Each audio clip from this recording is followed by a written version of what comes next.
A gente tem tratado aqui de muitos temas no Aprendendo a Pensar.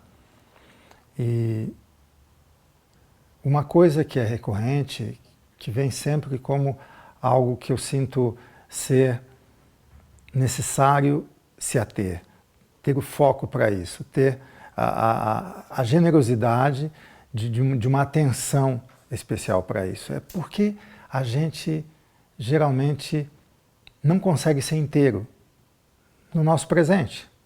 Por exemplo, a gente está inteiro de corpo, aqui e agora. A gente está inteiro com o nosso pensamento, aqui e agora. E esse pensamento, ele contempla o nosso desejo de modo inteiro. É um desejo que, ao mesmo tempo que começa no pensamento, intensifica o corpo, nos coloca em acontecimento. Enfim, nós temos uma dificuldade de lidar com o acontecimento, porque o acontecimento é mudança. Essencialmente, a nossa vida, uma das faces da nossa vida é mudança. Nós não paramos de mudar. E, ao mesmo tempo, a gente quer, através da mudança, reafirmar os nossos modos, os nossos valores, os nossos hábitos, o nosso estilo de viver. E, apesar de muitas vezes perceber que esse nosso estilo de viver faz com que a gente reincida em antigos vícios, com que a gente se desvitalize, com que a gente se entristeça e essas paixões tristes que nos invadem nos impelem de modo natural para querer uma mudança na medida em que a gente quer ultrapassar esse circuito vicioso. A gente aí implementa, enfim, investe algo que a gente desejaria mudar, mas sem a inteireza suficiente. E a gente se dá conta o quê? Que o nosso querer não tem força, porque ele não tem poder de mudança. Ou sempre que a gente tenta, alguma coisa nos dissuade, alguma coisa nos frustra, alguma coisa de recorrente diz: mas olha, você tem uma compensação. Não vai ter jeito. Você não vai sair desse buraco. Você não vai sair dessa tristeza. Essas paixões tristes, elas fazem parte da vida. E, no entanto, você pode lidar com elas como uma espécie de doença incurável. Você vai aprender a conviver com elas. Então, você precisa encontrar as compensações. Você precisa encontrar as recompensas que te fazem seguir nessa existência dessa maneira. E a mudança passa a ser sempre uma mudança paliativa, uma mudança que é uma espécie de reforma de nós mesmos. Mas nós não somos capazes de fazer uma revolução em nós. Nós somos reformistas de nós mesmos. E de reforma em reforma, a gente vai criando remendos e tapa buracos. A gente tapa um buraco aqui, outro buraco ali, remenda ali, vai emendando e vira uma espécie de Frankenstein a nossa vida. Porque são artifícios que fazem com que a gente finja a nossa felicidade e o nosso contentamento. Agora, você diz, bom, mas é possível fazer de outra maneira? A existência não é isso mesmo, não é essa coisa imperfeita, não é essa coisa cheia de buracos, cheia de lacunas, cheia de abismos, de sofrimentos, de fracassos, feita de fracassos e de sucessos, enfim. E não é melhor a gente investir, apostar mais no sucesso e tentar evitar o fracasso? É justamente esse modo de apostar que é um modo fragmentado, não inteiro, um modo fraco de existir. Porque a aposta, ela não contempla a presença inteira de nós mesmos. Eu acho que é um estímulo da sociedade e das pessoas próximas, amigas, colegas e tal, de simplesmente quando elas percebem que você está mudando mais essencialmente o que você quer, uma mudança que você está mais incomodado, que você tem uma insatisfação maior, mais profunda. Imediatamente 1000 ofertas aparecem. Ah, por que você não faz isso? Por que você não faz aquilo? Por que você não compensa? Quer dizer, na verdade as pessoas nunca vão dizer que isso é uma compensação, mas se você fizer isto, você, por exemplo, esse problema seu vai desaparecer, você vai deixar de ficar triste, vai ficar alegre, você vai deixar de ser um insatisfeito, você vai, enfim, se animar e não levar tão a sério certas coisas que, na verdade, fazem a tua vida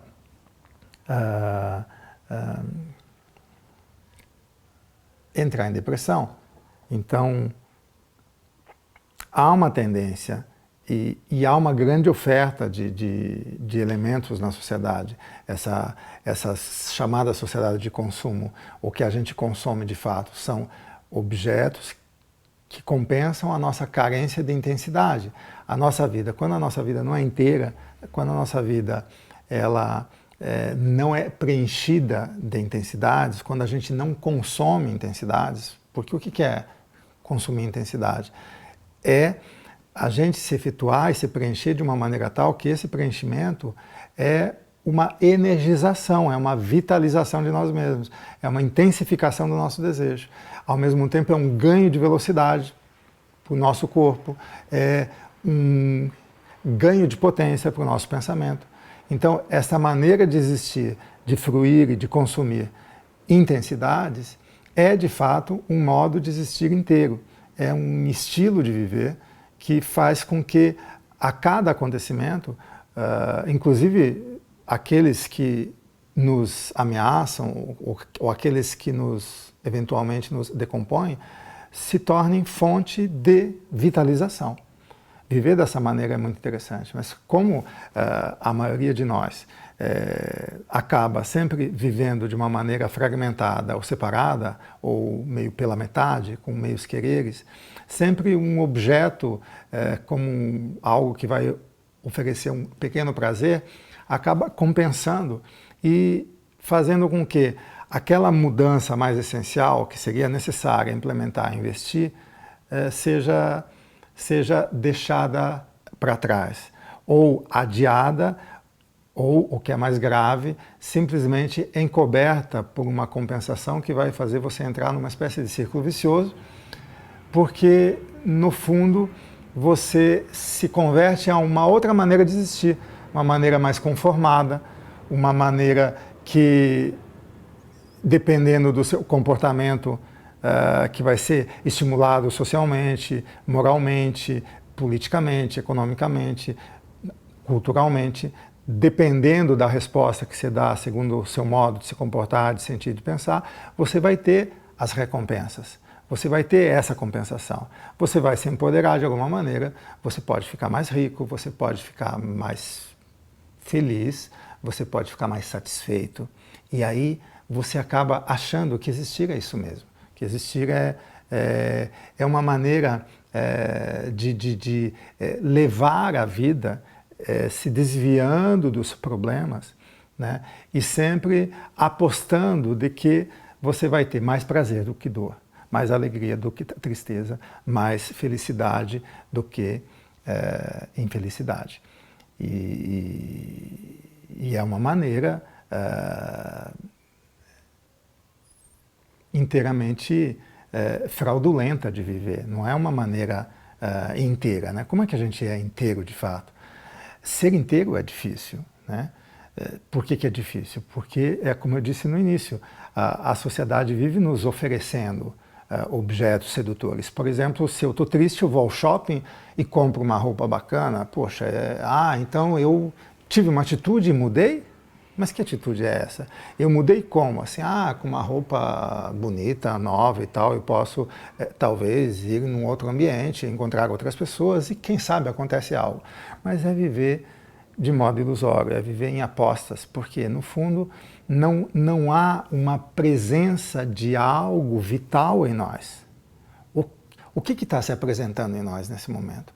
O que está se apresentando em nós, é um velho estado de corpo, é um velho estado de desejo que não consegue sair daqueles limites, daquela bolha, mas sempre aposta que vai ter algo no mundo que vai preencher esse buraco.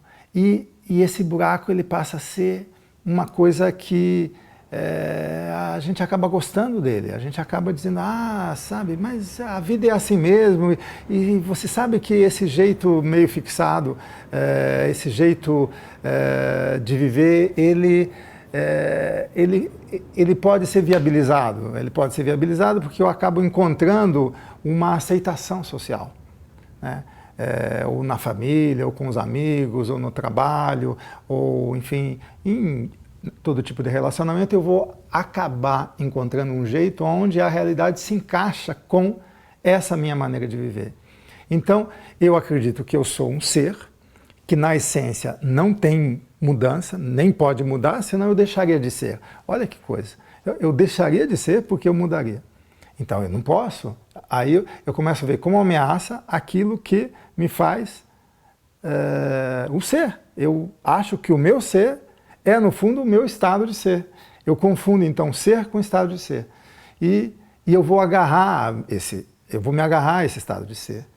E a própria mudança, ela vai servir como estímulo para reforçar, qualificar e melhorar o meu estado de ser. Já que a mudança está aí, não existe como não aceitar a mudança. Mas olha a mudança que eu estou aceitando, não é uma mudança de fato. Eu não tenho realmente gosto pela mudança. Eu vou me servir da mudança para exercer alguma reforma de mim mesmo, uma compensação e um melhoramento da vida. Mas é bem pouco, viver assim é bem pobre, segue sendo triste, tem uma tristeza de fundo, não é uma alegria plena que me habita. Quando uma alegria plena me habitaria? Quando eu deixo de confundir esse ser essencial em mim com um estado de ser, né? Com a minha vida, ela é essencialmente uma potência de mudar, uma potência de variar, uma potência de criar. Aí é outra coisa. Então, isso se apresentando em acontecimento, acontecendo para o meu corpo, acontecendo para o meu pensamento, acontecendo com as minhas emoções, eu sentindo que essencialmente estar vivo é isso, é ter essas emoções, é estar em variação, é estar sendo modificado, instigado, provocado a dar, ao mesmo tempo que eu recebo essas provocações, a dar algo de mim mesmo, que é justamente essa potência de me compor e de mudar para a própria realidade, fora e dentro de mim.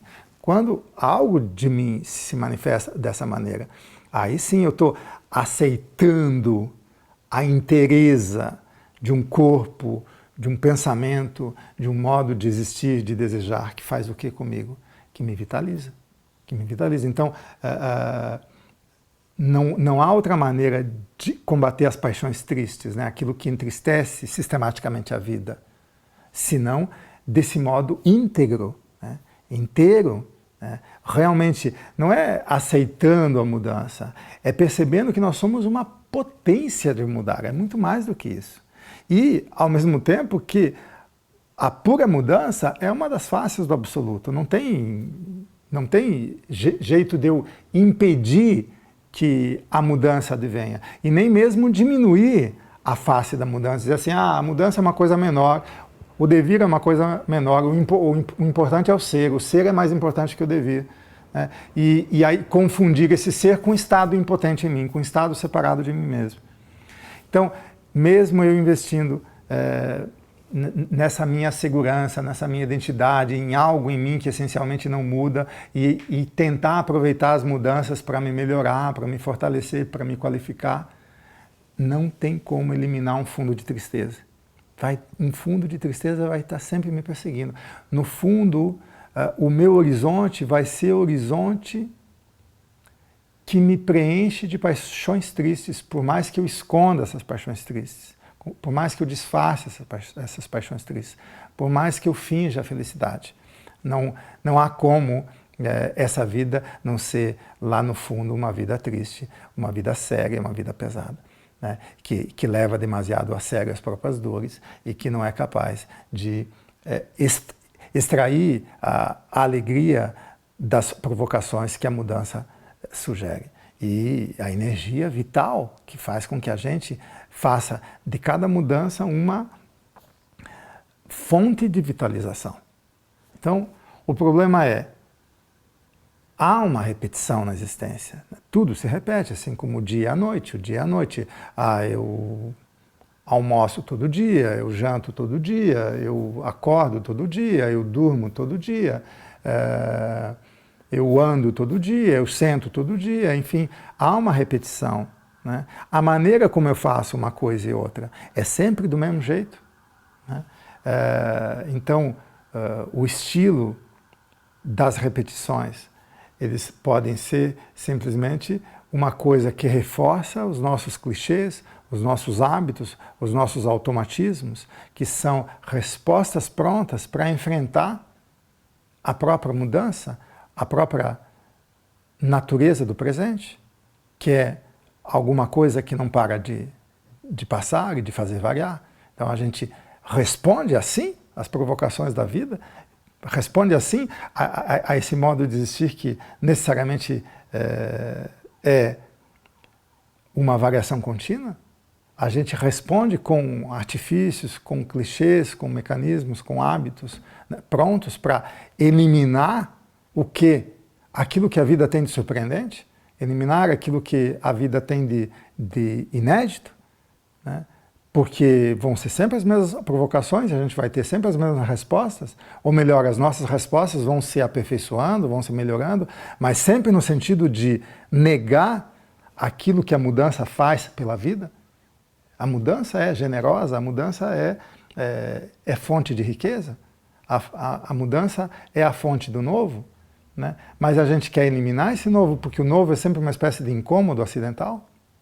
Então, por que a gente se incomoda tanto com a mudança? E ao mesmo tempo, por que a gente precisa tanto da mudança? Ora, a gente precisa tanto da mudança porque o nosso modo de existir sempre reincide em despotencialização. Sempre atrai paixões tristes.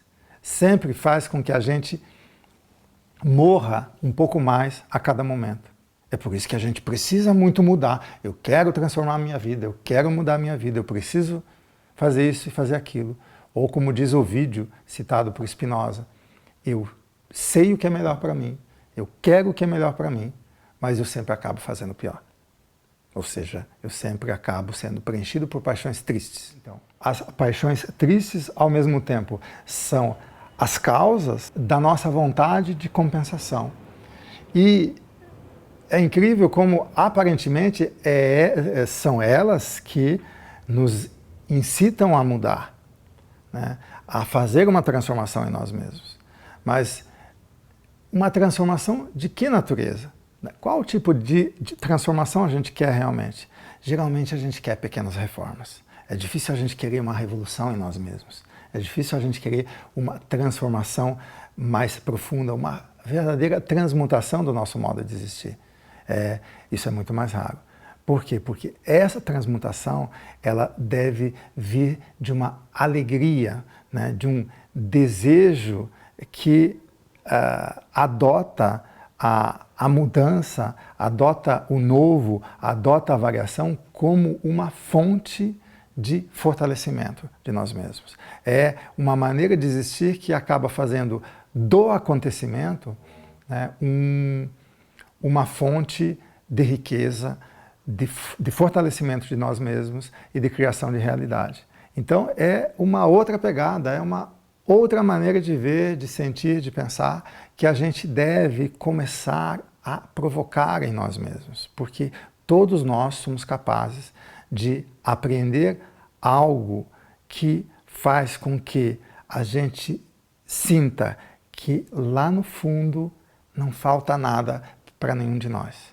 Não falta absolutamente nada. O que falta é a gente deixar de focar na falta e perceber que há algo que se apresenta em nós e também fora de nós, que é a dádiva da existência, essa dupla dádiva, uma dádiva que vem de fora e uma dádiva que sobe por dentro de nós, e há sempre uma maneira de se compor, de se articular, que faz com que a gente crie um círculo virtuoso de produção de si e de novas maneiras de existir. Então, essa transformação, essa seria a transformação bem-vinda. Então, nós queremos, nós invocamos, eu me convoco, eu te convoco a, de fato, querer essa mudança essencial.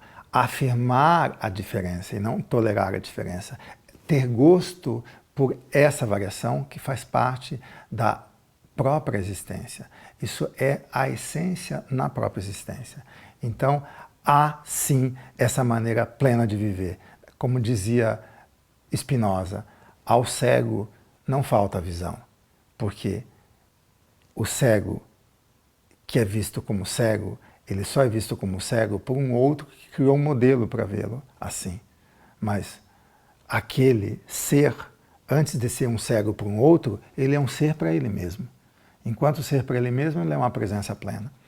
Então, relacionar-se com as presenças em nós e nos outros é muito mais nobre, é muito mais alegre, é muito mais leve do que sempre a gente focar alguma realidade do ponto de vista de um modelo que seria melhor para esconder a nossa impotência. É isso que a gente precisa focar.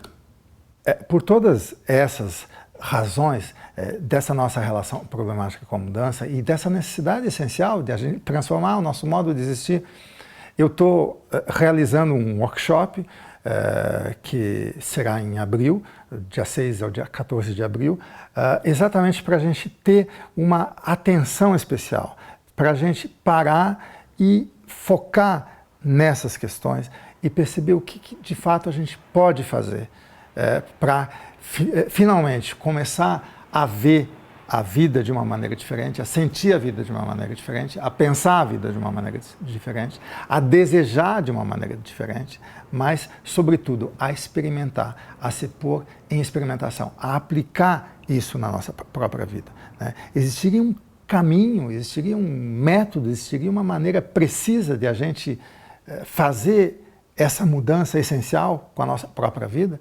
Então, é isso que eu quero oferecer nesse workshop. A possibilidade de você perceber que, na verdade, isso é inteiramente aplicável, inteiramente praticável, e eu queria deixar já esse convite para você ficar atento.